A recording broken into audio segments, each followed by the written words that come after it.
What's your name? What are you doing here? What are we here to talk about? My name's Anthony Gudkowski. Yeah. I'm here for this documentary series. Just mainly here for talking about Movember, talking about men's health, men's mental health, physical health. And that's why I just really want to be involved with it. Awesome, sweet dude.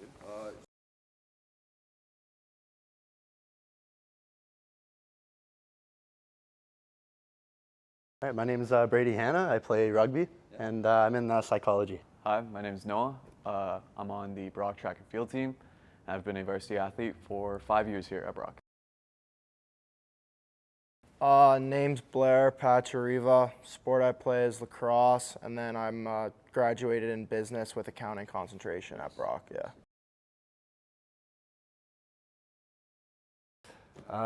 Christophe Gauthier. I'm in business administration, 4th year right now.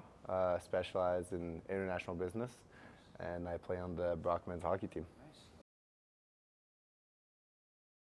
Why is Movember and mental health advocacy, why is it so important to you? I think mental health just as a whole for me has been like a really big struggle the past couple of years, especially more recently. And with swimming, and I'm a computer science major too, going into mathematics. It's been a lot of stress, it's been a lot of pressure being put onto me to do my best.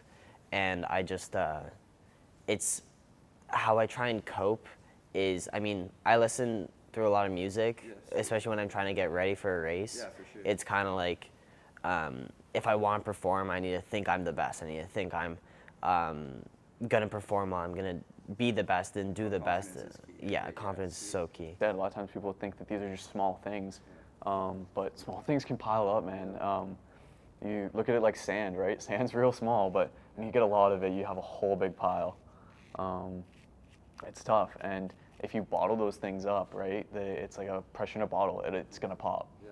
And so I've learned over the years that as someone who did bottle it up a lot, that to let those little things kind of not ignore them, but flow with them, acknowledge them, know they're there.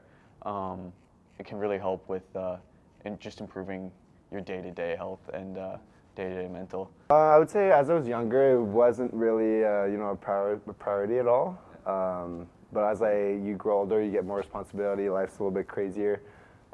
School, hockey, with pressure of the sport. It's something that I try to take care on a daily basis, whether it's speaking to my family, my friends. Something that I try to put an emphasis on a little bit more. The reason I'm here basically is mental health. It's kind of been a pretty big thing in my life ever since I was a kid. My mom's brother passed away from depression, unfortunately, when I was a little bit younger. So I kind of pride myself on this month and don't take it very lightly. I've struggled a lot over the past 3 years with mental health issues. I lost my childhood best friend 3 years ago, someone I considered my brother. And having gone through something so drastic at that point in my life, I was really young. It really just forced me to become the person I am today. I didn't really have an option.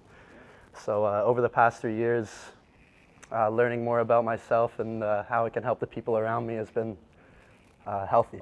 Would you say that there's any positives that have come out of an experience like that? Absolutely. Like I said, I really didn't have any other choice but to keep moving forward, right? And I think that's something a lot of people struggle with when they experience loss or grief, especially at such a young age. It's hard to come back from something like that, it's hard to reach out and find support. And I think the main thing for me and why I'm here today is because I really just want awareness to be spread on that. Men don't open up about their feelings enough. That's why so many people die. There's so many stories out there like mine that just never get told because people don't reach out in time. They don't reach out soon enough, and before you know it, it's too late. Yeah. So I'd like to stop that, or at least help as much as I can. I think probably the biggest positive to come out of that was just having conversations with my parents afterwards. I'm a pretty closed off guy when it comes to talking about emotions and stuff like that with my parents, just because I don't want them to worry about me and I don't want them to, have to add things to their concerns. But just, my mom sitting down at the table after it all kind of went down, and her just having a conversation that was open and being like, listen, like, I worry about, like, because I have an older brother, she's like, I worry about the both of you, but you guys need to let me know, like, if ever there's a time where something's going wrong. And just knowing that, you know, we can have that open communication with one another, I think that was probably the best positive to come out of that. Awesome. So, if someone was struggling and they came to you saying, I'm hurting, I don't know what to do, what would you recommend for them to do? How would you help them? How would you deal with that situation?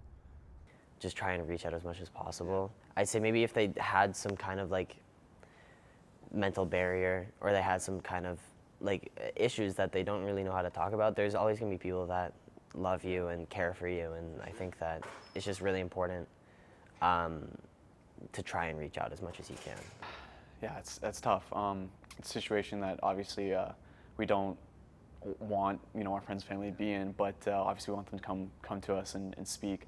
So firstly, I would say is, like I said earlier, be open, be that outlet, be willing to listen, but not just listen, also give advice, like reciprocate, you know, how you feel, how maybe you handle some of these things. Let's say it's everyday personal things with work or school. Those are things that, you know, personally I can relate to as a student, as an athlete, someone who's had, you know, a job before. It's tough. If it's something that maybe you don't have personal experience with, help them find outlets, help them find maybe professional help if that's what they need.